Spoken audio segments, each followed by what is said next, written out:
Hello everyone, welcome to JMs kitchen well. ఈరోజు మన ఛానల్లో బ్రెడ్‌తో ఇన్‌స్టంట్‌గా అయిపోయే స్వీట్ రెసిపీని అయితే చూపించేస్తానండి.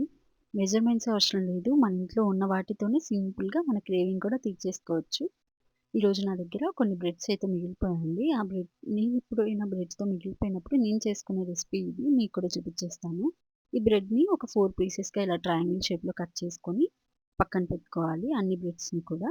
అలాగే ఇప్పుడు స్టవ్ ఆన్ చేసి పాన్ పెట్టుకొని ఇందులోకి ఘీ అప్లై చేయాలండి. నేను ఇక్కడ డీప్ ఫ్రై అయితే చేయట్లేదు. షాలో ఫ్రై చేసుకుంటే సరిపోతుంది బ్రెడ్స్‌ని.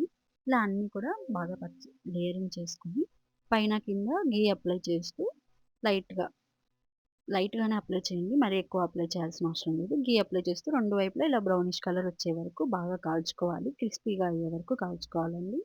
చూసారు కదా! ఇలా కాల్చుకున్న తర్వాత ఇప్పుడు స్టవ్ మీద నేను ఒక హాఫ్ లీటర్ మిల్క్ తీసుకున్నాను. నా బ్రెడ్స్‌కి సరిపోతుంది.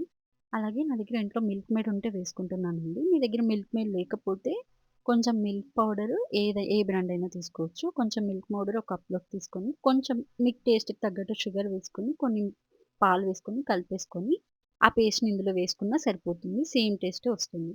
అలాగే మీ దగ్గర ఉన్న డ్రై ఫ్రూట్స్‌ని కూడా చిన్న చిన్నగా కట్ చేసుకొని ఇలా వేసేసుకొని ఆ పాలల్లో బాగా మరిగించుకోవాలి. పాలు థిక్ కన్సిస్టెన్సీ అయితే రావాల్సిన అవసరం లేదండి.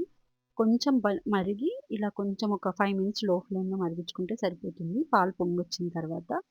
ఆ తర్వాత ఆ పాల మిక్చర్‌ని ఈ బ్రెడ్ మీద వేసేసుకొని ఒక హాఫ్ అన్ అవర్ ఫ్రిడ్జ్‌లో పెట్టుకుంటే చాలా బావుంటుందండి టేస్ట్.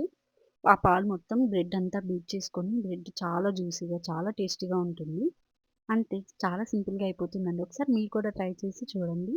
నచ్చితే please do follow to our page James kitchen well. నచ్చితే లైక్ చేయండి, షేర్ చేయండి, సబ్స్క్రైబ్ చేయండి. Thank you so much for watching.